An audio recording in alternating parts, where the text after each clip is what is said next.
Fala galera, estamos aqui iniciando o PrajaCast. Meu nome é Raoni Ferreira, sou professor e essa noite tenho certeza que vocês vão gostar, vai ser incrível. Fala galera, é nosso primeiro PrajaCast. Eu sou o Iago Reis, ativista social, e hoje a gente vai ter uma pessoa aqui que vai falar bastante de sociedade. E olha, nosso convidado hoje é muito especial, mas antes da gente iniciar e apresentar o nosso convidado, quero aqui dizer aqui para vocês que a gente vai estar lançando um podcast a partir de 15 dias inicialmente. Isso. É uma ideia que surgiu agora, há pouco tempo, a gente está ainda aprendendo a fazer o podcast, né? Então vai encontrar alguns erros, eu peço desculpa para vocês, mas não tem problema não. A ideia é a gente sempre trazer um convidado especial para debater sobre política de forma acessível. É isso aí, conhecimento, risada e às vezes um pouquinho de não... Ixi, fugiu a palavra. Tá vendo? É isso aí. É isso aí, é tudo ao vivo. E um pouquinho de confusão, de treta, Um pouquinho de confusão, polêmicas, treta, de polêmica. polêmicas, né? E hoje o nosso convidado é aqui o professor Marcelo Martins. Seja bem-vindo, meu amigo. Muito obrigado, um prazer estar aqui com vocês, muito obrigado pelo convite. E aqui também agradecer pela oportunidade de ser cobaia de um projeto novo, né? É isso aí, essa Não ideia. sei se isso deve ser considerado uma grande honra, mas de qualquer maneira eu sou uma pessoa corajosa. Obrigado, Tô aqui para ser submetido a esse experimento de vocês. Afinal de contas, se a gente não experimentar as coisas, a gente vai acabar ficando numa reprodução de uma situação que todos nós desejamos superar, né? Exato. Quero agradecer demais a sua presença, meu amigo. Vamos apresentar aqui, porque o professor Marcelo, eu estou até aqui com a apresentação dele. Tudo aqui é ao vivo, tá, gente? Quem sabe faz ao vivo. Então vamos lá. Sou Marcelo Martins. Ele é mestre em Ciências Sociais pela UFJF, é bacharel em Direito pela UFJF, advogado e professor e, isso daí já é uma opinião minha, é um influenciador aqui na região, na área do direito, né, na área dessas discussões políticas. É um cara que eu admiro muito, por isso a gente trouxe ele aqui hoje.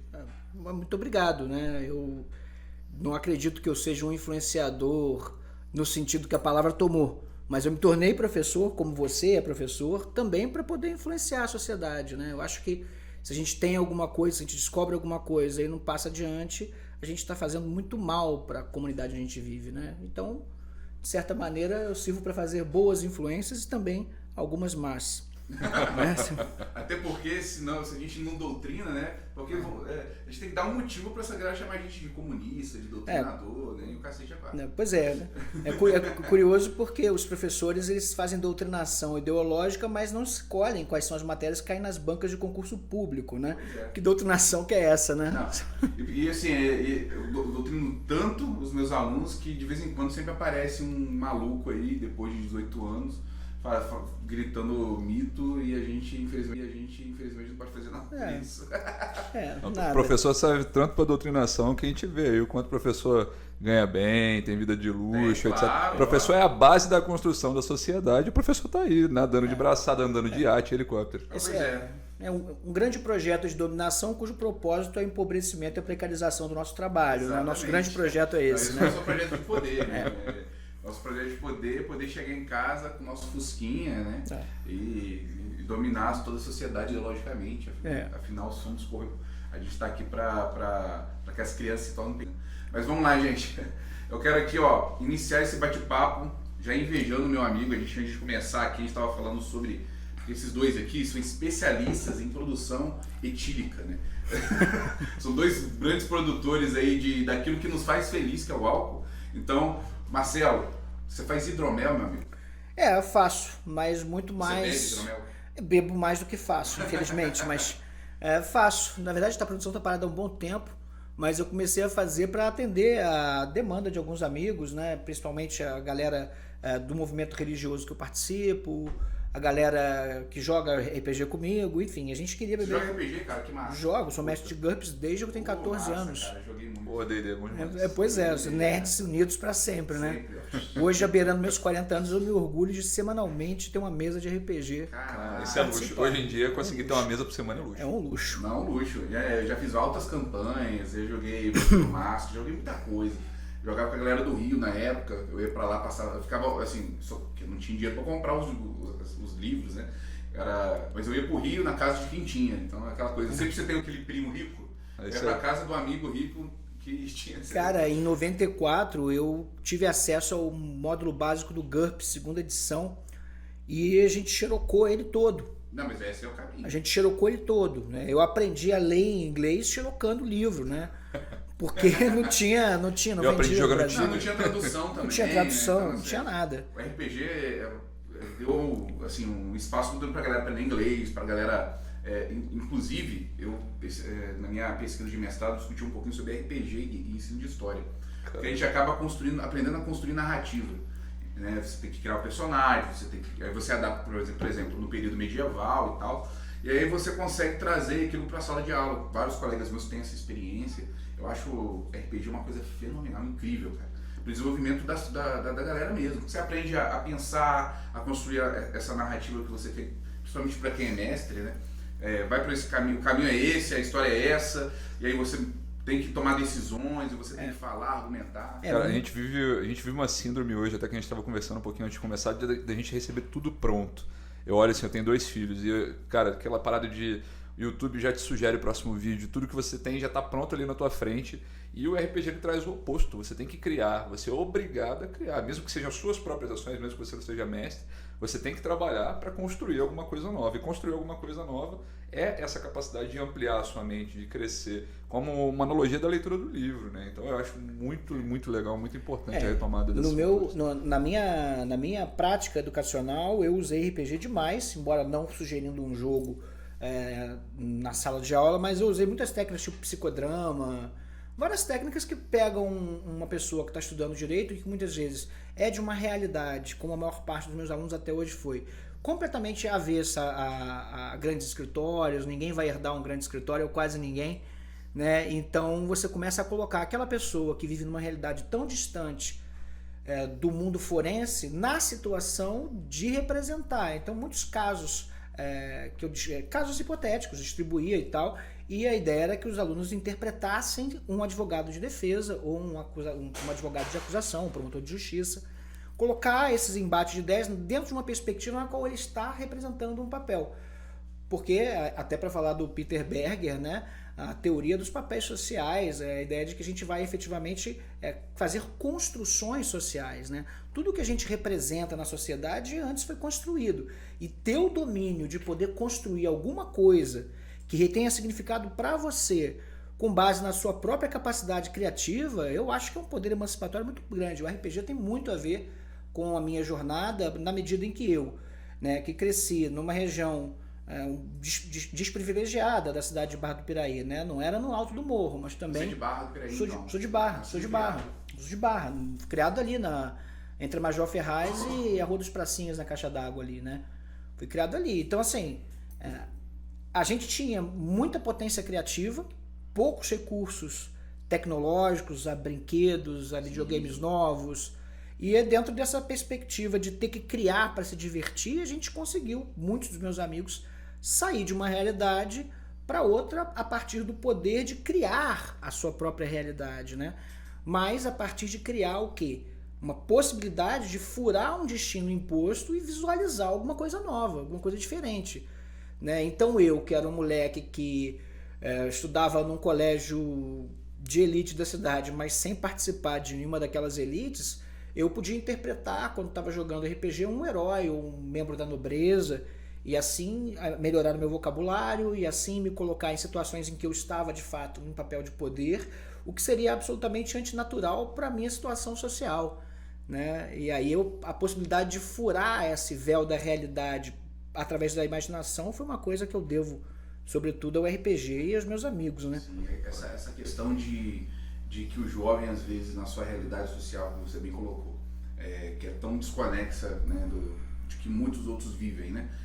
A gente tem a oportunidade do livro, do RPG, do filme, da série, como tem acesso, né?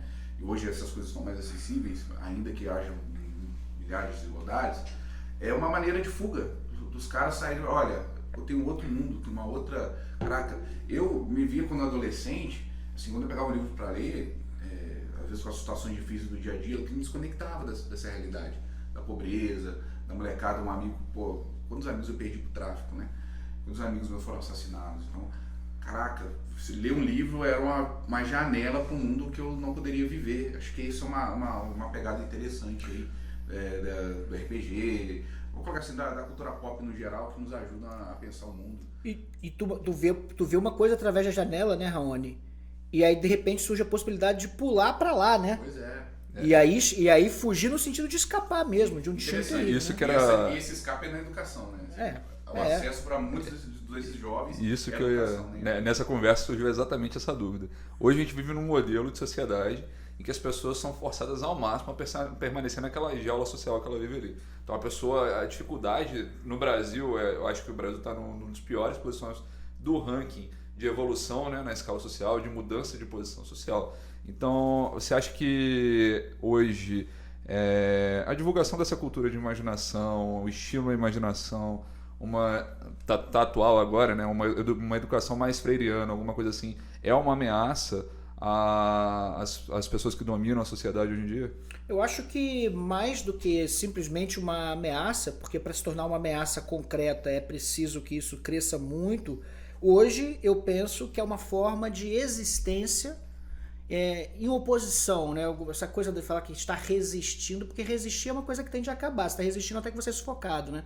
Mas eu acho que é forçar uma resistência a um mecanismo de dominação que sempre foi muito poderoso no Brasil e no mundo, mas que agora assume uma roupa muito diferente. Né? Se a gente vai parar para pensar, por exemplo, em controle social e em tudo que o controle social produziu em termos, por exemplo, de docilização dos corpos, né?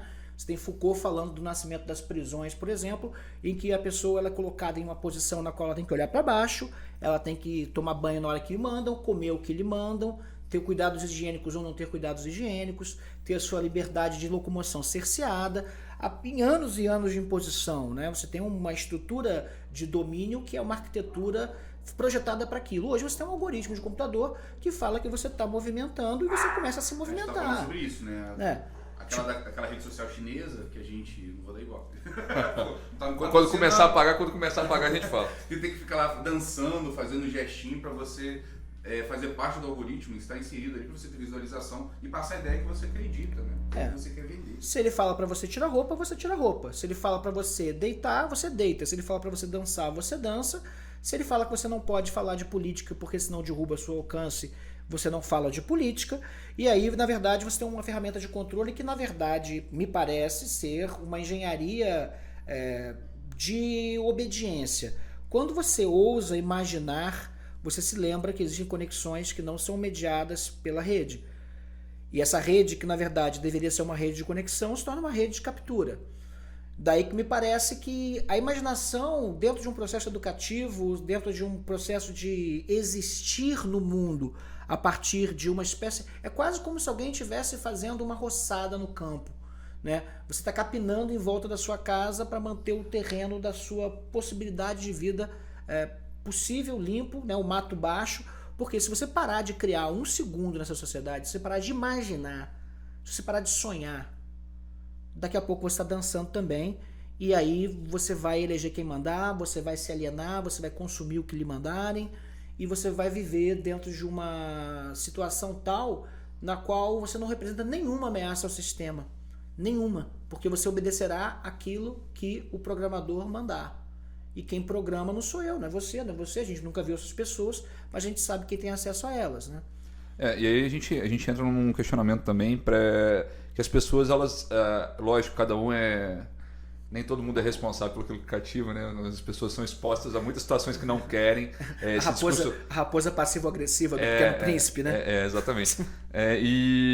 Só que a gente entra nessa jaula de a gente ter pessoas com muito poder, com muito dinheiro, e elas acessam uma coisa que é muito natural no ser humano, que é a sensação tribal de pertencimento, que é você ser aceito, que é você estar ali num grupo, que você vai estar protegido, que você vai ter todas as suas necessidades básicas ali atendidas. Então as pessoas procuram as redes sociais tão carentes, tão dizimadas de todo o resto da sua vida, e ela se encontra ali dentro e fica ali. Tem pessoas que têm um vício muito sério de rede social, 16 horas por dia dentro da rede social, fazendo a dancinha, fazendo não sei o quê, para se tornar essa pessoa socialmente aceita. Nem sei se pode se chamar socialmente, porque a rede social ela não é social, porque você não tem contato, você não tem todo aquele relacionamento que compõe uma sociedade, você tem uma coisa muito superficial.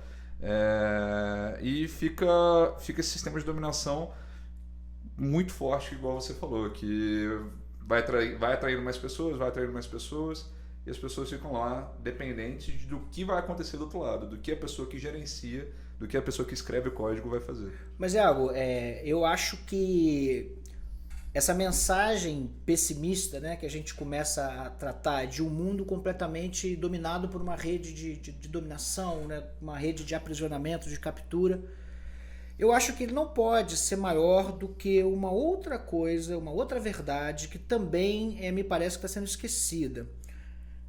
Vocês já fizeram uma fogueira? Já, muitas. Quando você acende uma fogueira e as pessoas estão em volta, você faz uma coisa que só os mais poderosos do mundo fazem hoje, que é capturar a atenção das pessoas. A capacidade de acender uma fogueira, de reunir-se em volta do fogo, de contar histórias, transmitir conhecimento, cantar, e aí sim, viver, me parece que é um atributo da humanidade. Prometeu deu fogo para nós, numa luta que ele teve que, enfim, roubar o fogo dos deuses e trouxe para a humanidade, né? Prometeus deu isso pra gente. A nossa capacidade de resistir a essas redes de manipulação morre quando a gente não aprender mais, não souber mais acender uma fogueira, quando a gente não puder mais se encontrar em praça pública. Daí eu tenho proposto, né? E agora... Sobre isso que eu queria te perguntar, exatamente como essa ideia das aulas públicas que você está fazendo, professor. Me diz aí, conta pra gente um pouco de onde surgiu essa ideia, né, primeiramente, assim, por que você está fazendo isso, e conta as experiências, um pouco dessas experiências para nós. Você já teve algumas aulas públicas, né? Fala um pouquinho pra gente desse projeto que eu acho bacana demais. Olha, a minha experiência derivou do fato de que eu comecei durante as minhas experimentações na pandemia, né? E aí você também é professor, todo mundo que dá aula. A gente se aventurou, a gente teve que se virar, né? Eu não gosto muito da palavra se reinventar, porque eu acho que a gente desgasta, fica uma coisa meio piegas, né? Porque não foi se reinventar o cacete. A gente usou o que a gente tinha. A gente usou o que a gente tinha como pôde. Como pôde. Sem apoio, muitas das dei aula com o celular e aula com o celular e com uma conexão. Isso os nossos alunos, claro, também, porque a gente tem essa questão pedagógica, mas pra gente sobreviver. Ué. Se eu não vou dar aula dessa forma, eu tô despedido. Não, e quem somos nós? Nós somos professores. Ser professor é parte do que a gente é, né? E de repente eu me vi muito limitado na minha ferramenta de dar aula. Depois eu dei um salto de qualidade, coloquei internet, coloquei estúdio, montei tudo. E continuei dando aulas e tal, e aí consegui fazer bom alcance, boas aulas.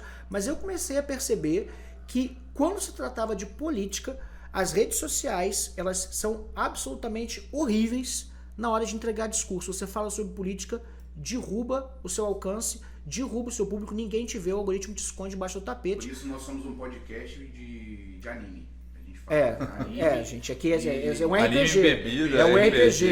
É um RPG. Isso aqui não é verdade, não. Pessoal, tudo que a gente está falando aqui são personagens, tá? Que a gente está interpretando. É de um filme, é de uma série. É uma série. Mas eu comecei a perceber isso e comecei a perceber também que a democracia se encontra ameaçada. Por quê? Porque o eleitorado, ou boa parte do eleitorado, foi hackeada. Né? Nós fomos hackeados por um sistema de informática. E eu comecei a perceber que a gente está num processo de desintegração da democracia, e eu, que estudo retórica, dou aula de retórica, fui buscar na Grécia o que é a célula original da democracia. O que é a fonte et origo da democracia? É o encontro em praça pública. Porque aí não tem como. Você não vai encontrar só quem é seu amigo.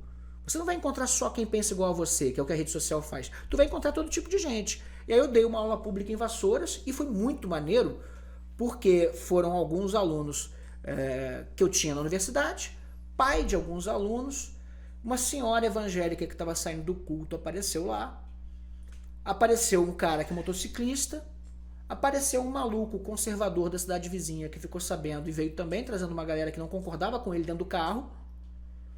E na aula a gente começou a conversar e tratar de ocupação de espaço público. Porque me parece que a gente que teve uma infância em que ainda pôde brincar na rua sabe o que é ocupar espaço público. Mas... E eu não vejo, claro, eu vejo isso na periferia, de certa forma, porque... Ainda, né? Ainda é muito todas as dificuldades de acesso, porque o jovem periférico, ele está, vamos colocar assim, restrito a certos espaços. O lugar dele é a comunidade, porque ele não tem acesso de transporte, e nem tem acesso de político, vamos dizer assim, né, para acessar certos espaços de poder. A praça hoje parece que o centro da cidade, um shopping, é um lugar que, assim, de privilégios, né? Então eu nasci na periferia, criado na periferia da Água Limpa ali, jogava bola na rua. E a gente não tinha condição de ir pro campo. Quatro chinelas do campo. Eu tenho aqui no meu dedo marcas desse passado, né? Feridas desse passado que estão comigo até hoje, né? Jogar bola e arrancar unha, coisas do tipo. Jogar no asfalto quente, de bolha, pé preto, né? Você jogava com os times de camisa e sem camisa. A bola de futebol era da lojinha de 99. A trave era o chinelo, né? Então, dente de leite, né? Esse era a nossa alegria. E acho que o espaço público, professor, e eu e o Iago já falamos muito sobre isso, é o lugar de todos. Se a gente vive uma república, né, e é coisa do comum a todos, né, a res pública, significa que onde nós estamos, a vida em sociedade, é um espaço que todos nós devemos ocupar. E eu sempre me recordo da galera da Roda de Rima, aqui em Volta Redonda, teve um caso desse alguns anos atrás, que foi impedido, já estava sendo perseguido a nível de estado do Rio, principalmente na cidade na cidade do Rio, na capital, pela polícia, movimentos mais conservadores, mais tradicionais, que não queriam que o jovem ocupasse o espaço público para falar sobre sua arte, o que pensa, para cantar, fazer música e resistir, né? E aqui em Volta Redonda a gente teve esse mesmo problema, ao ponto do governo anterior propor, isso foi um projeto que foi aprovado, para poder utilizar, a galera utilizar o espaço público, tinha que pagar uma taxa de R$50. O que é inconstitucional, né? O que é inconstitucional. Inconstitucional, claro. Eu pagar para poder juntar a galera numa praça, que eu já pago com os meus próprios impostos, né? É uma coisa que não tem lógica dentro de uma sociedade, no Estado de Direito. A taxa do livre-arbítrio. Isso me incomoda, né? A taxa do livre-arbítrio. Isso me incomoda. E aí você vem com esse projeto querendo utilizar o espaço público para uma coisa que a gente está vivendo em conflito, né? Que é o professor dar aula. Então, isso é uma coisa interessante. Mas isso foi uma ideia que eu tenho há muitos anos. Há muitos anos eu tenho, porque eu vejo, por exemplo, diversas estruturas do equipamento público que são, na verdade, ágoras. Né? No modelo grego mesmo, né? A gente tem ágoras gregas. Eu acho que, salvo engano, tem uma aqui no Memorial Zumbi.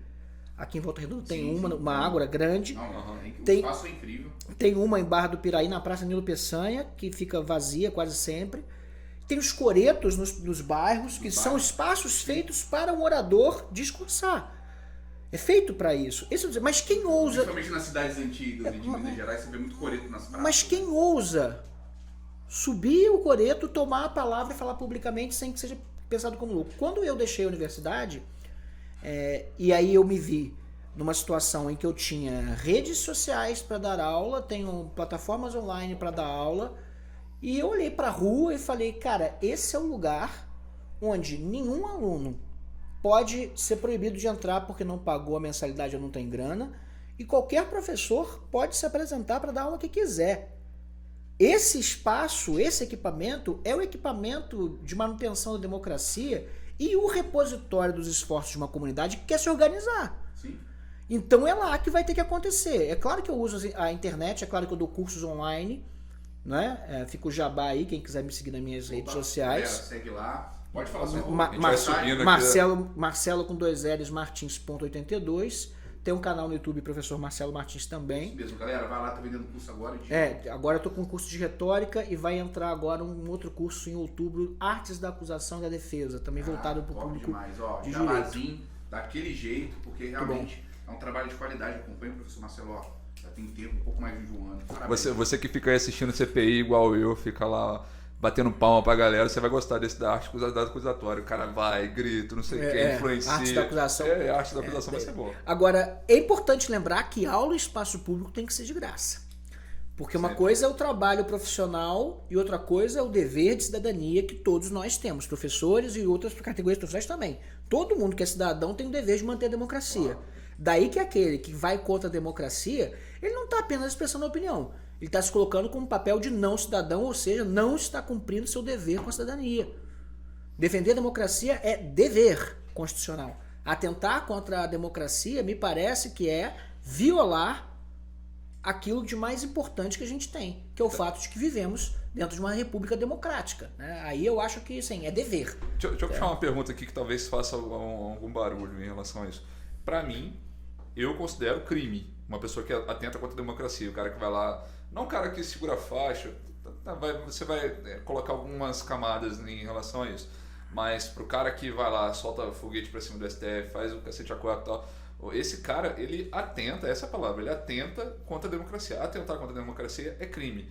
Mas também a gente tem esse espaço ali que a galera usa, mas e a questão de eu me expressar? E se eu for contra, se eu tiver um diálogo, e aí me colocando num papel que eu odeio, que é dessa galera mais direitista, mais cabeça dura, só de eu me expressar contra esse modelo atual, eu sou um criminoso, eu atento contra a democracia, eu sou um não cidadão? Não, eu acho que uma coisa é a gente falar de crime, outra coisa é a gente falar de dever cívico. Beleza. Né? Crime é uma coisa, dever cívico é outra. Isso é muito importante. É muito importante. Eu acho que uma pessoa dizer que não gosta da democracia é um direito que ela tem por viver em uma democracia. Daí você ameaçar a família do ministro, as filhas dele, dizer que vai barbarizar e organizar pessoas com esse objetivo, a gente vai começar a entrar em outras searas. Só que eu não queria que a gente caísse num problema muito fácil, que é o problema do punitivismo. Né, que é algo que eu vejo que boa parte, isso já é comum na direita há muitos anos, mas que boa parte dos setores da esquerda também aderem, que é a ideia de que nós podemos resolver nossos problemas simplesmente ameaçando de prisão nossos inimigos.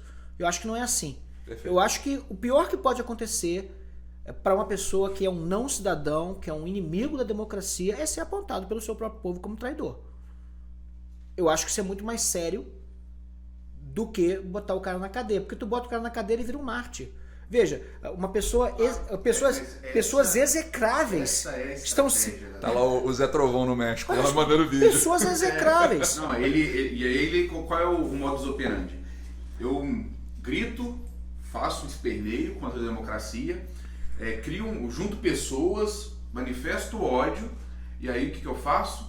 Vazo fora do país. A Polícia Federal vai atrás de mim, porque eu estou tentando contra a democracia e uma série de outras questões. Digo que eu vou me entregar, mas depois eu fujo, viro Marte, um herói e me candidato. Pois é. Essa é a estratégia. Pois é. E Raoni, olha só como é que a coisa é louca. Eu vou colocar o cara por ameaça na cadeia? Não dá cadeia. O crime é pequeno. Vou botar lá porque é incitação ao crime. Aí então eu vou criar uma pena maior. Aí muda o governo. E de repente, quando você vai criticar o governo, você está criticando a democracia e esse dispositivo usado contra você. Exatamente. Daí que eu acho que, assim, num país que tem tantos presos como o Brasil tem, com o judiciário que nós temos, com o sistema carcerário arrombado, porque essa é a palavra que nós temos, né? Porque falar que ele é mazela, é terrível, eu acho que as palavras têm que começar a mudar, né? O sistema arrombado que a gente tem, né? Que não serve para prevenir delito nenhum e mal serve para dar satisfação à sociedade por vingança, que é um grande mote da sociedade punitivista como a nossa, a direita e a esquerda, nós queremos cadeia para os nossos inimigos, né? Eu acho que para além desse discurso, eu acho que a gente tem que começar a pensar outras coisas. Por exemplo, você chamaria para tomar um gelo entre amigos um cara, por exemplo, que acha que porque você é socialista, você deveria ser preso, torturado, tá tudo bem? Você fica de boa com esse cara do seu lado? Você contrataria essa pessoa para trabalhar com você? Você fica bem com um colega de trabalho, por exemplo, que acha normal, por exemplo, inventar mentiras com propósitos políticos em qualquer ambiente e disseminar isso para grupos de relações. Ele é capaz de fazer isso. Ele é capaz de fazer em qualquer lugar. E aí eu acho que assim, comigo, inclusive. Eu acho que mais importante do que acionar os mecanismos de prisão é a gente mostrar e fazer com que as pessoas entendam que brigar ou divergir politicamente é diferente de você se colocar numa situação de oposição no qual a outra pessoa quer que você seja torturada e morta e fala isso na sua cara e aí tá tudo certo. Porque eu acho que não é botar esse cara na cadeia. Eu acho que essas pessoas têm que ser... Esse é o perigo de enfrentar com fascismo. Quando a gente fala de fascismo, Bolsonaro e fulano de tal são fascistas. Espera aí, assim. A ideia do fascismo é colocar o outro como seu inimigo, mas é um inimigo que ele precisa ser morto. Né? E quando a morte simbólica e a morte até... né, real. Ela é simbólica, ela é simbólica na medida em que ela é encenada, até que de repente 5 camaradas com um porrete pegam o outro no peco e metem a porrada nele, né? Porque odiar viado como opinião e você vai defender que você pode ter essa opinião, ela só é uma opinião enquanto você está no plano das ideias. Mas na hora que você junta 5 camaradas fascistas com soco inglês, porrete, e vê uma pessoa sozinha e ter a oportunidade de fazer, se essa ideia está séria em você ao ponto de você defendê-la publicamente sem constrangimento, por que você não passaria ao ato? Então você acha que hoje um mecanismo como sociedade, e até uma coisa que a gente conversou um pouquinho antes também, é sistema colaborativo com o sistema de dominação, que a gente vai para o punitivismo e vai para outras coisas, você acha que expor isso como não só ridículo, mas como barbárie, como atraso, você colocar essas coisas numa grande placa do não civilizado e tornar essa cultura popular, pô, isso aí é não civilizado, isso é um absurdo, não dá para ouvir um cara desse. Para que essa coisa entre em desuso é muito mais pródigo, muito mais benéfico para a sociedade do que um sistema de punição. Eu tô partindo para a linha grega, né? Para mim é o ostracismo. Uma pessoa que mostra... Não pode viver em sociedade. Não, ou pelo menos ele tem que entender que se ele vai viver em sociedade, ele vai ter que mudar a sua forma de se relacionar com as pessoas. É muito difícil achar que a gente pode ter uma grande quantidade da população que se dá o direito de odiar a outra parte da população. Porque eu acho que a gente pode divergir tranquilamente. Eu acho que a gente pode ter ideias diferentes a respeito do que é melhor fazer em termos de saúde. Olha, eu acho que é melhor a gente ter saúde privada, porque aí você vai poder incentivar os médicos a irem para o interior do país. Não, eu acho que toda a saúde deve ser pública, igual o modelo cubano. A gente pode divergir sobre o que é melhor para a sociedade. Mas o melhor para a sociedade nunca vai ser extirpar uma parte da sociedade. Porque se você está dizendo que uma parte da sociedade pode ser extirpada ou precisa ser extirpada, e que a minoria vai ter que se curvar à maioria, se a gente vai partir para esse tipo de discurso, a gente está rompendo a possibilidade de ficar numa boa e conviver como pessoas que trabalham no mesmo lugar, vão no mesmo botequim, frequentam as mesmas escolas, né, têm os mesmos círculos de amigos. Isso acaba, né? É o processo que a gente viu nos últimos anos, né? Saiu uma pesquisa, eu não vi se reproduzindo a mesma pesquisa no Brasil, mas saiu uma pesquisa nos Estados Unidos que hoje os americanos odeiam mais os americanos de oposição à sua situação política, ou seja, um democrata ele odeia mais um republicano do que eles odeiam iranianos, xiitas, blá blá blá, e qualquer outra etnia que já tenha tido uma guerra, não validando que ninguém tenha que odiar ninguém, muito pelo contrário, meu pensamento é muito diverso disso, mas que mesmo as pessoas que sofreram, que têm esse bombardeio da cultura, da mídia, etc., sobre outras culturas muito negativas, reforçando uma xenofobia muito grande, hoje eles se odeiam mais os americanos com os próprios americanos. Por máquinas de propaganda, por máquinas de impulsionamento, por gente que vai ganhar muito dinheiro, e cada tweetada que você dá com ódio, alguém vai ganhar uns bitcoins, e a gente está sendo manipulado nos... Aí que entra o escândalo da Cambridge, que a gente está falando da Cambridge Analytica, a gente estava falando sobre esse mundo que a gente está vivendo, esse processo intenso da desinformação, da fake news, e a gente vive uma sociedade que de certa forma é global, no sentido de conexão, ainda que tenha essas questões, esses problemas que você falou no início do podcast. A gente cria a gente está num modelo social de que, e aí a internet entra nessa questão, é minha área de pesquisa, eu sou apaixonado por isso, entender que essa galera manipula os algoritmos em prol de um projeto de poder que vai silenciar o outro. É uma coisa assim terrível que a gente está vivendo. Escrota, vamos usar a palavra certa. É escroto. É muito escroto. Não vamos polir que não tem que ter. E sinceramente, tá difícil, tá foda.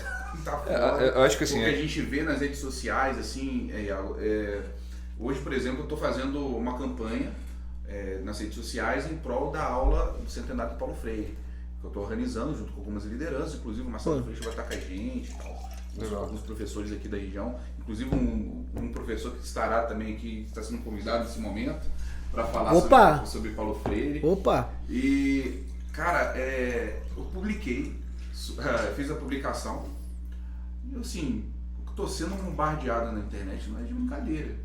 O cara me puxou em off, o cara é um eleitor, votou em na última eleição, falou assim, pô, Raoni, acredito que você está defendendo o Paulo Freire. Eu falei, mas amigo, é o seguinte...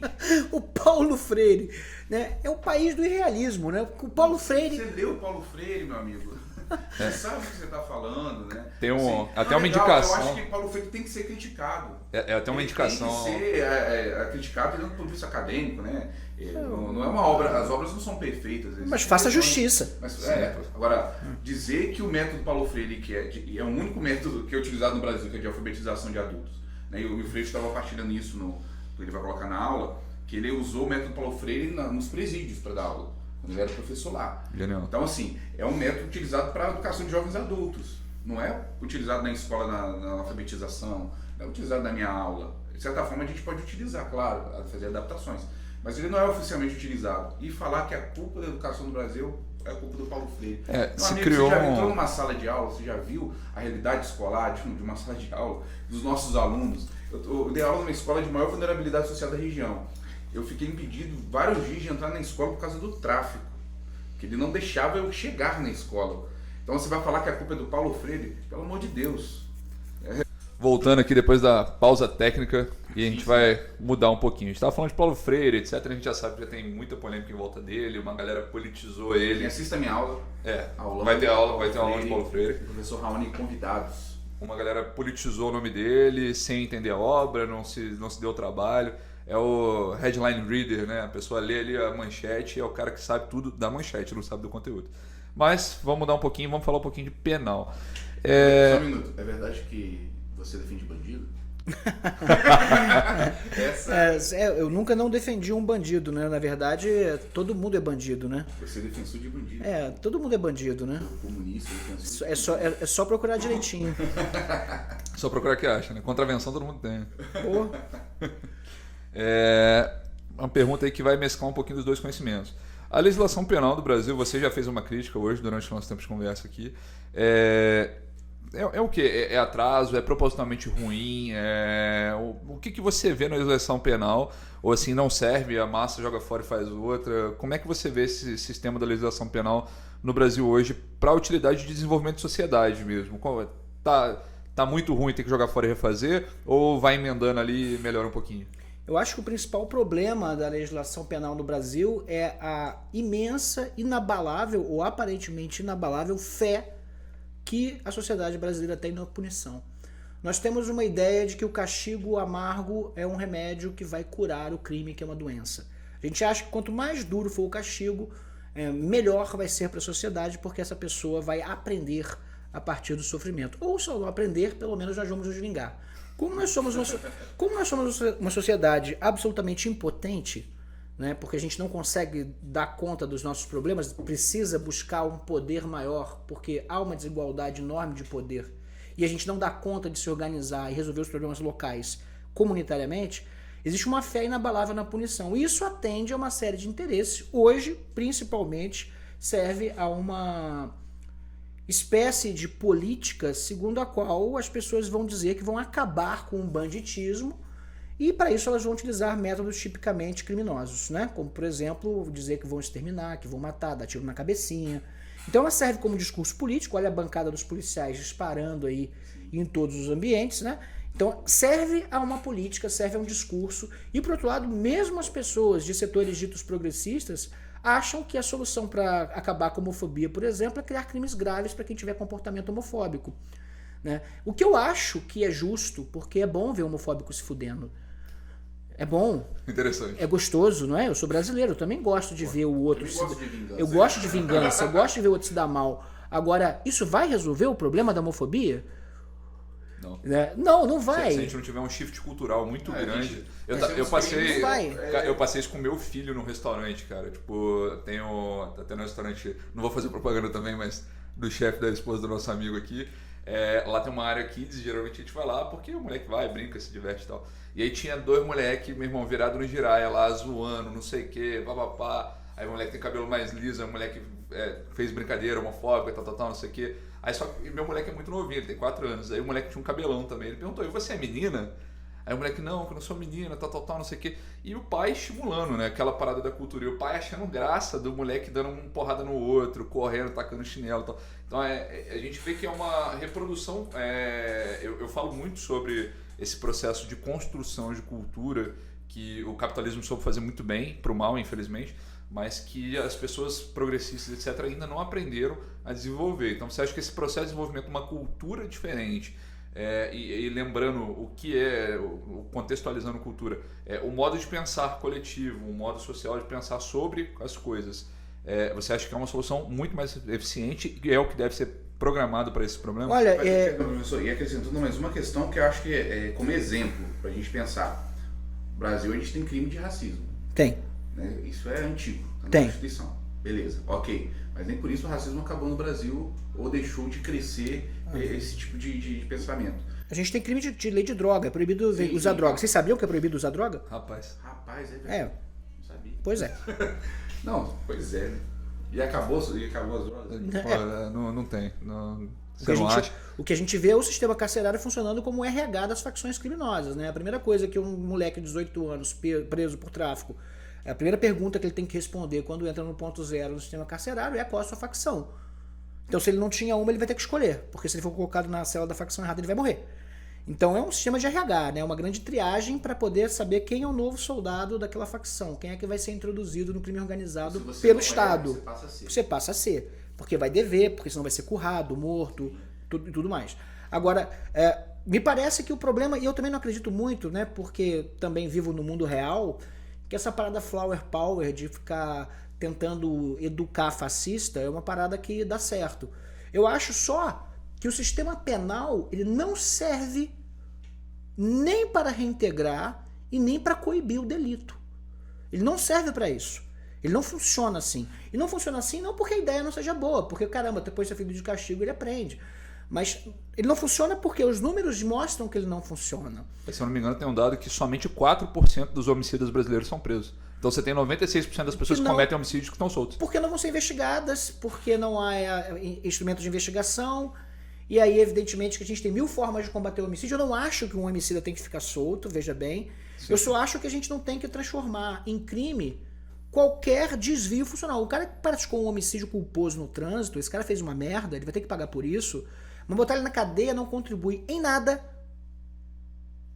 para prevenir um novo problema. É muito melhor que a gente apure se esse cara tem condição ou não de ter um carro. Mas se a gente tem, por exemplo, um sistema de transporte público que não existe ou é deficitário, e eu quiser tomar um gelo em Volta Redonda hoje, coisa que eu não vou fazer, mas suponha que eu fosse um pouquinho mais sedento, tivesse um pouquinho mais a fim de tomar uma cerveja, eu teria que voltar dirigindo meu carro porque não há um transporte. Será que uma forma de evitar acidentes de álcool e volante não seria um sistema de transporte público mais eficiente, ao invés de um crime que coloca uma pena altíssima para um cara que bebeu, chegou em casa, não praticou nenhum tipo de dano, mas caramba, colocou a cidade em risco. Porque risco por risco, vamos combinar. Ter um carro é um risco, né? Quando você coloca um carro em circulação, você aumentou o risco de alguém seja atropelado. Mas a gente está bem com esse risco. O problema é que a gente não tem como continuar associando prisão com solução de problema social. E a gente tem que pensar outras coisas, né? Eu penso que, por exemplo, existem métodos muito mais importantes, métodos administrativos, métodos sociais mesmo, de ostracizar uma pessoa que tem comportamento homofóbico. Eu, por exemplo, não admito, no meu círculo social, pessoas que agem dessa maneira, que são racistas, que praticam discriminação de gênero, tratam mal a mulher. Eu, no meu círculo de amigos hoje, eu não tenho, porque isso é uma questão que se tornou importante para mim. Né? Eu não tenho isso. E acho que se a gente começar a mostrar para essas pessoas que esses comportamentos antissociais são danosos a elas também, porque, caramba, ser babaca não é algo que pode ficar simplesmente impune. O que não quer dizer que todos os babacas têm que ser presos. Não é um broche de escoteiro ser babaca, tá bom, gente? Não seja babaca. Não seja babaca, não seja escroto. Não seja escroto. Ser escroto não é maneiro.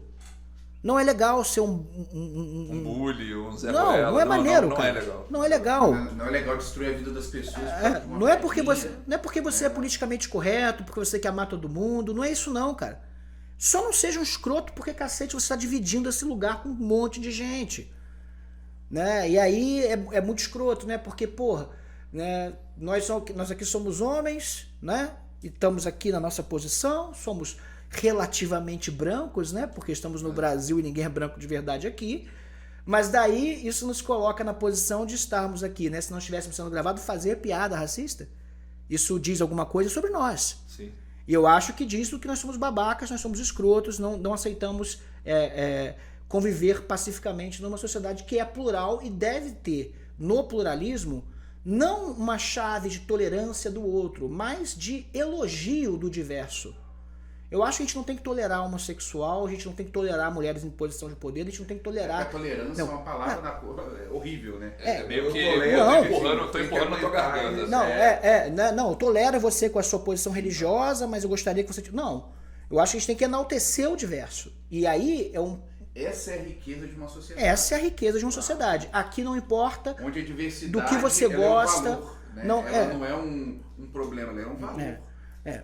Você já viu algum ensaio? Desculpa cortar um pouco o teu raciocínio. Eu gosto muito da parada de trazer para o plano prático. Eu falei aqui antes, eu sou ativista social, eu trabalho geralmente com pessoas muito pobres. O Raoni falou uma coisa que é uma realidade lá, crianças que às vezes não saem da comunidade, passam, sei lá, quase 2 anos sem deixar a comunidade. Cinema, não conhece a vila, né? Quando a gente está falando de Volta Redonda, etc. Não comer um fast food no centro da cidade. Exatamente. Exatamente. Pra gente parece ok, né? Pô, é muito restrito, então eu gosto muito de toda vez que eu vou pensar assim, pô, como que eu explicaria isso para alguém lá da quebrada e tal. Você já viu alguma experiência, alguma coisa que traga essa construção para a sociedade, para uma coisa palpável, independente da classe social? Porque uma coisa é a gente falar, pegar num colégio foda aí e falar isso, provavelmente as crianças que têm um balde de conhecimento imenso vão entender, mas como é que a gente leva isso pro povo? Eu acho que a primeira coisa é que isso não pode mais ser um discurso de internet. Porque se eu falar isso na internet, só quem vai ouvir são as pessoas que estão predispostas e programadas dentro do algoritmo para receber um discurso desse tipo, ou que tem acesso. Daí a parada de levar as coisas para um plano da rua é que eu acho maneiro, né? Nessa aula pública que eu dei lá em Vassouras foi muito maneiro, porque tinham pessoas das mais variadas posições e discutindo. E aí eu comecei a fazer um exercício que é um exercício de ágora, né? Tipo, a grande questão era a seguinte: será que eu tinha comunicado? Porque um aluno, que aí eu acho fantástico, né?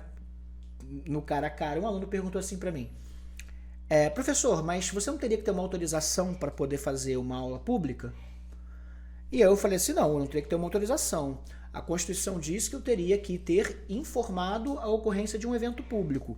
Mas será que eu fiz essa informação ou que eu não fiz essa informação? Você acha que eu deveria comunicar que eu vou dar uma aula nessa praça aqui para as autoridades, sendo que esse é um uso regular do espaço? Porque eu não estou fazendo essa aula no entroncamento das duas principais avenidas. Se reúnem numa praça normalmente para conversar. Essa é a lógica de uma praça. Eu não preciso. Tem banco. Tem até um hábito aí que vai entrar em extinção, que é o joguinho de dama, que é o encontro mais tradicional de praça pública que a gente tem. É verdade. Né? E aí, esse é um uso regular do espaço. Será que eu estou errado nisso? Algum aluno falou: eu acho que você está. Então eu falei assim: então você pode se levantar e tem a palavra. Ele ficou meio constrangido. Eu falei assim: não. A única razão para a gente dar uma aula na qual não tem um quadro nas minhas costas, eu não posso te dar nota, eu não posso te reprovar, é que você pode levantar e sustentar a ideia contrária. Ou pode ir embora. Ou pode ir embora, ou pode chamar a guarda, né? Tipo... essa ideia, né? O espaço, é a ideia do público. Eu estou ali, eu tenho o direito de sair, de entrar, de falar, de me manifestar. Vamos lá, a gente teve mais uma pausa técnica aqui, como é o primeiro, a gente já avisou que ia ter umas intercorrências.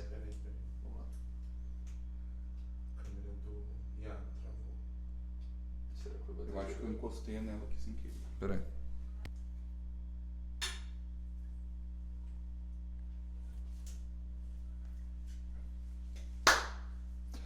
Vamos lá, voltando aqui depois de uma pausa técnica, a gente avisou que ia ter algumas. A gente já está aprendendo para o próximo. O próximo vai ter menos, não que não vai ter. Voltando, provavelmente já perdeu a linha. Se você tem uma memória muito boa, você ainda não perdeu a linha da pergunta. Ainda lembra do final que você estava falando? Não, claro que não. Então tá bom. Então você realmente tem uma mente igual a minha, que evapora as coisas. Eu vou encaminhar para uma pergunta um pouco mais objetiva. Então, você falou questão de... E aí é uma área que interessa. Foi até uma pergunta da minha namorada. Por que a gente tem um sistema punitivo ao invés de um sistema socioeducativo para jovens em conflito com a lei? E aí eu não estou falando de adulto, estou falando de jovem, porque o jovem hoje, jovem não vai para cadeia. Porra nenhuma. Se você olhar os centros de detenção no Rio de Janeiro, nas grandes cidades, é cadeia. É o Degás aqui, Volta Redonda. Degás de Volta Redonda, isso é cadeia. Então a gente tem um sistema carcerário que não entra pessoas maiores de 18 anos. Por que nós não temos um sistema socioeducativo e sim um sistema... Cognitivo. Porque nós temos um problema no Brasil chamado ódio de classe. Porque não são principalmente os adolescentes de todas as classes sociais que vão presos, é só de uma classe social. Sim. Então não se trata de um problema de educação de uma juventude, mas de punição de uma parcela específica da sociedade para manter uma hierarquia, para manter controle e domínio e, sobretudo, intervenção geográfica do poder punitivo em alguns setores da sociedade. A gente fala que não vive sobre um regime militar, mas em algumas comunidades o regime é militar sim. Né? Quem manda não é o judiciário, quem manda é de fato a polícia. Né? Não existe estado nem mínimo para eles. Cara, você falou uma parada muito legal, a questão das aulas em praça pública, etc. Lá na sociedade que eu participo como voluntário, uma vez eu fiz esse exercício com jovens e a gente trocando uma ideia muito despretensiosa assim e tal. E eles não queriam falar, aquela parada da vergonha do adolescente. E eu falei, cara, mas aí, me conta um problema seu. O problema é que, eu não tenho dinheiro. Aí eu falei, isso é foda, é muito complicado. Expliquei um pouquinho de contexto econômico e tal, o que eu entendi.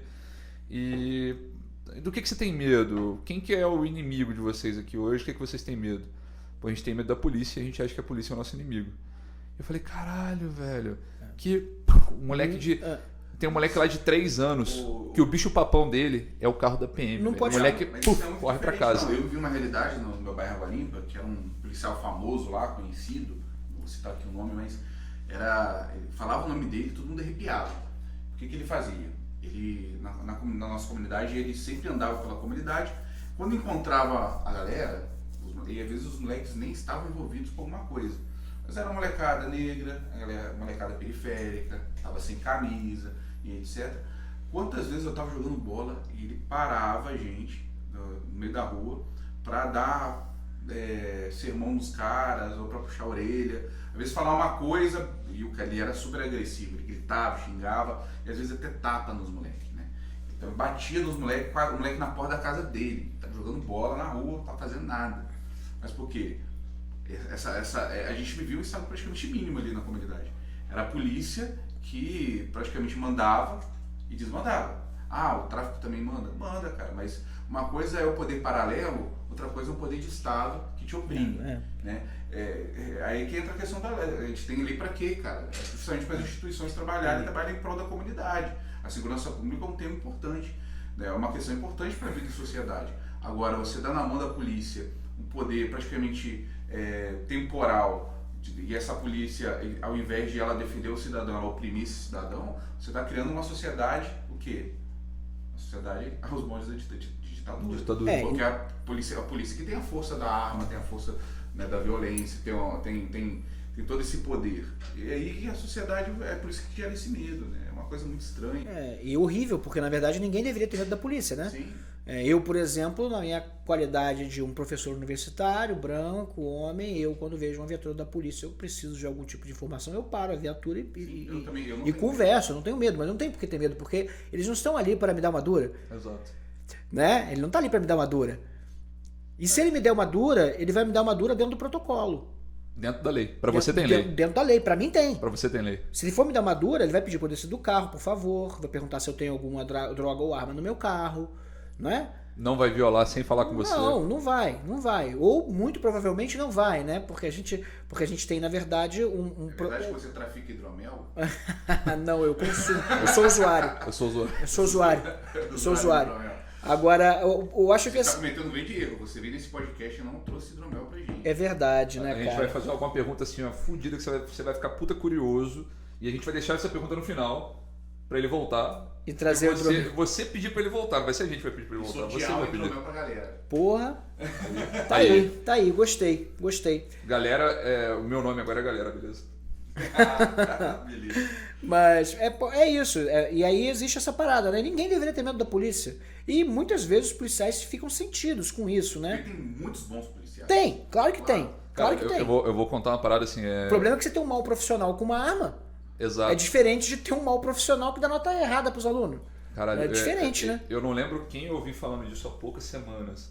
Mas é exatamente isso. O poder tem que estar na sociedade civil. O poder de controle. A gente tem hoje a Casa Civil que era regida por um militar e tal. Mas o poder tem que estar na mão do civil, porque o civil não está armado. E o militar está armado. Sim, então o poder de controle tem que ser centralizado no civil como equilíbrio dessas forças. Que o exército não é o poder moderador. Não, pô, isso não é um absurdo. Existe isso, né? Assim, primeiro que não existe a ideia de poder moderador na nossa Constituição, isso é para lá no segundo reinado.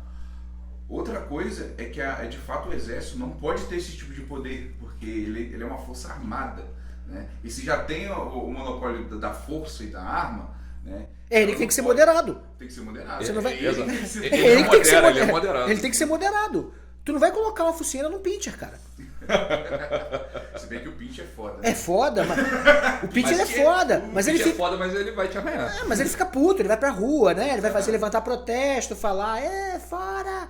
mas é isso que ele vai fazer. Agora, cara, se você tem um corpo ideológico mobilizado, armado, que decide que você passou dos limites, meu amigo, quem vai botar limite nesse cara? Não é, e assim, não vou te cortar, e não é se, é onde e quando, porque a gente teve professor, a galera agredida em Recife, em diversas manifestações, não é só lá, né? Pô, hoje eu vi um vídeo de uma mãe que foi proteger o filho. E, pô, o cara abaixou pra enfiar o spray de pimenta dentro do olho da mãe do filho, que a mãe tava jogando o corpo em cima do filho, velho. Tipo, é um bagulho... Caralho, velho. Vocês ainda não têm filho. Você não tem filho, não? Eu tenho filho. Eu fico, caralho, velho. É um bagulho, filho de quatro. É um bagulho inimaginável, cara. Não mas se fizerem isso com o meu gato, eu vou ficar muito puto. Não, com gato, com o que seja, com qualquer ser existente. Eu não vou alongar muito nisso, mas foi uma das coisas que você falou do sistema, como ele funciona, e que eu lembrei dessa experiência pessoal de uma criança de 3 anos ver o carro da polícia correr. Mas entenda que, assim, sobre a sua pergunta, não existe nenhuma pretensão real de acabar com o crime com o direito penal, por uma questão muito simples. Artigo 1º do Código Penal, não há crime sem lei anterior que o defina, nem pena sem prévia combinação legal. Ou seja, o que define o crime é a criação da lei. Se toda vez que eu tiver uma situação escrota na sociedade eu quiser transformar isso em crime, eu estou abrindo o leque de pessoas que pode ser punida criminalmente por uma conduta. Então eu não estou acabando com o crime, eu estou aumentando o número de crimes e, consequentemente, o número de criminosos. Para eu acabar com o crime, eu preciso pegar uma borracha e começar a pagar. O negócio de portar maconha, vender 10 gramas de baseado não é crime. Xingar os outros não é crime. Se eu começar, o negócio é o seguinte... Dirigiu e porrou de carro e causou lesão corporal culposa. Não é crime. Né? Tipo, olha, você... Enfim, né? Começar a ter uma série de situações em que eu acredito, sinceramente, que só deve ser crime aquilo que for violento contra a pessoa. Caramba. Não dá pra gastar 40, 50 mil reais numa cidade pequena pra punir gente que no total furtou 5 mil reais. É ilógico. Talvez o Estado fizesse melhor em reparar a vítima do furto do que particularmente em punir o ladrão. Me parece que assim, a gente na verdade tem um sistema público que socializa os gastos com a proteção da propriedade privada. Se você vai parar para pensar, por exemplo, em pequenos furtos, se você vai pensar, por exemplo, em pequeno tráfico, quanto custa prender um pequeno traficante e por que prender o pequeno traficante? Por quê? Você vê lá, eu vou... A gente está com aviso de tempo aqui já, mas eu vou só dar uma aprofundada. Eu acho que toda essa barbárie que deu espaço para o efeito Bolsonaro que a gente vivencia hoje vem da não institucionalidade que a gente existe. Da relação direta todos os políticos com a galera do STF, troca de WhatsApp, não sei o quê. Isso é tudo muito alinhado, as pessoas estão sempre em contato, Ou seja, não existe barreiras entre os poderes, eles se relacionam, e se eles se relacionam, eles não são isentos mais. Então a gente não tem essa institucionalidade de fato. E a gente vê coisas como aquele André, acho que é André do Rap, o nome do cara. Pô, foi mal. Qualquer coisa a gente corta pro cara não me matar depois. Mas o cara é o maior traficante de cocaína da América Latina, o cara que tem domínio dos portos, de como faz todo esse processo. O cara ser solto em 30 dias por uma canetada do STF, porque a prisão dele tinha uma vírgula de irregular. Pô, eu conheço um moleque que tá preso há 2 anos, que tava fumando um baseado, só que ele é preto e tava no alto do morro. Isso é foda. Mas o André do Rap foi preso justamente. Aí a gente vai pra base legal da coisa, né? Porque há uma modificação no dispositivo da prisão preventiva que diz que a cada 30 dias é preciso ter nova fundamentação para a manutenção da prisão. O Ministério Público, fiscal da lei, encarregado por fazer o pedido de manutenção da prisão, não o fez. Não fez. Logo, essa prisão se tornou ilegal por força de lei e o Marco Aurélio Melo, mandou soltar. Porque, obviamente, a prisão ilegal não pode se fundamentar qualquer coisa. Então, foda-se se é o André do Rap, se é o Juca do Armazém, se sou eu, se é você. Se a gente vai viver na democracia, tá certo, tem que soltar. Legalmente tá certo. Deu mole um funcionário público que recebe um salário vultoso para cuidar disso. Cagou. E que não fez o seu trabalho. Não é o juiz que tem que manter a prisão quando o Ministério Público não faz a representação. Então houve uma falha técnica ali. Agora sim, a questão é que o André do Rap tinha quem estivesse defendendo seu interesse no STF. Né? E agora a grande maioria das pessoas não tem. Eu acho que a gente tem que começar a parar a pensar. E por que a gente está prendendo o André do Rap porque ele é um traficante? Por que a gente não prende ele porque ele é homicida? Porque a gente começa a resolver esses problemas, sabe? Que o cara pode matar os outros com micro-ondas, botar fogo, extorquir, torturar, corrompe a polícia, corrompe o judiciário, corrompe o bagulho todo, mata todo mundo, trafica arma, organiza o crime. E o problema é que ele é traficante. Eu acho que o problema não é ele ser traficante, o problema é que ele é uma pessoa perigosa e que... E aí a gente tem que pegar os crimes e deixar só como crime aquilo que de fato é ameaçador para a sociedade, num nível em que a violência se torna uma realidade. Sem violência, para mim, não deveria haver crime. Por exemplo, dano a patrimônio. Porra, isso se resolve pagando o dano. Não se resolve prendendo a pessoa que causou dano. Veja, não acho que se possa prender uma pessoa por causar dano a patrimônio. Não acho. Eu vou fazer só um comentário, não vai ser pergunta para a gente não alongar e conseguir dar andamento. Então, hoje, a nossa legislação é uma certa forma de manutenção de classe e o camburão continua sendo navio negreiro. Ele é, sobretudo, uma estrutura de controle racial e social, sim. Né? Embora a gente tenha que... Essas estruturas, e aí é uma questão que aí se eu não queria alongar, vai me fuder, porque... vai ficar pro próximo. Que é uma questão de... Vai deixar um gostinho pro que é uma questão de relacionar também o presídio como reserva de mercado, né? Porque a classe de pessoas que é presa também é classe laboral, em idade laboral. Sim. Né? Se não me engano, 60 e pouco, 80. 18 a 34 anos é a grande massa, depois diminui e coincide, né? Aí é controle de mercado, né? E aí a galera quer privatizar presídio para poder botar os caras para trabalhar mais barato, né? Não ia precisar disso não, o pessoal ia passar aquela PEC 35, né? O PL 35, e o cara podia trabalhar com 500 conto por mês, sem férias, sem porra nenhuma. Não precisa mais, né? Vai ficar para depois. A escravidão já tá liberada. Tá liberado. Vamos lá. Chegando ao final, professor Marcelo, a gente quer te agradecer demais pela oportunidade de estar aqui com a gente, debatendo, conversando. A conversa está ótima, assim, eu estou aqui preocupado com o horário, porque depois quem sobe na edição é o senhor Eco. E o senhor Eco estava me olhando com a cara feia, dizendo, acaba logo com isso, porque eu não tenho HD para isso. Brincadeira. Mas vamos lá. 4 perguntinhas que eu vou te fazer aqui no final, para você trazer para a galera algum conteúdo. Marcelo, diz pra gente aí, um livro. Um livro? 100 Anos de Solidão. Bacana, legal. Um filme. Um filme? O Grande Lebowski. Uma pessoa. Uma pessoa? Que difícil. Um ser humano, né? Pode ser um animal também. Um animal? Gato. Gato do caralho. Às vezes os animais são melhores que os seres humanos, então, uma ideia. Liberdade. Galera, a gente encerra aqui esse programa com o professor Marcelo Martins, incrível. Você viu que o conteúdo pesadíssimo, informação demais para todos nós. Muito obrigado pela partilha do conhecimento. Siga ele nas redes sociais. Compre os cursos dele que vale a pena, você aí está se formando em Direito, ou você que quer trabalhar na área de alguma forma, ou que você que quer aprender retórica. Acho que também é para qualquer um, né? Com certeza. Então, faz seu jabazinho. Com certeza. Gente, minhas redes elas estão abertas para divulgar o que eu sei. Os meus cursos estão colocados ao alcance de qualquer pessoa. É importante que eles sejam pagos, porque eu ainda não consegui dar aulas para o cara da Light, mas... tem muita coisa gratuita, tem muitas formas de estudar e aquilo que cada vez menos se entrega é conhecimento. Né? Conhecimento é uma coisa perigosa para o status quo, mas eu tenho algum para distribuir, para compartilhar, para dar e para vender também. Então, porque tem que pagar a produção de hidromel. Né? É verdade. Né? Talvez o hidromel seja mais caro do que o curso, mas eu gosto mais de beber hidromel e mais de dar aula. Sem álcool nem a gente funciona. Não, a única coisa que é útil em ser adulto é que a gente pode comprar bebida, né? Pois é. Eu quero deixar meu agradecimento também ao Marcelo, muito obrigado.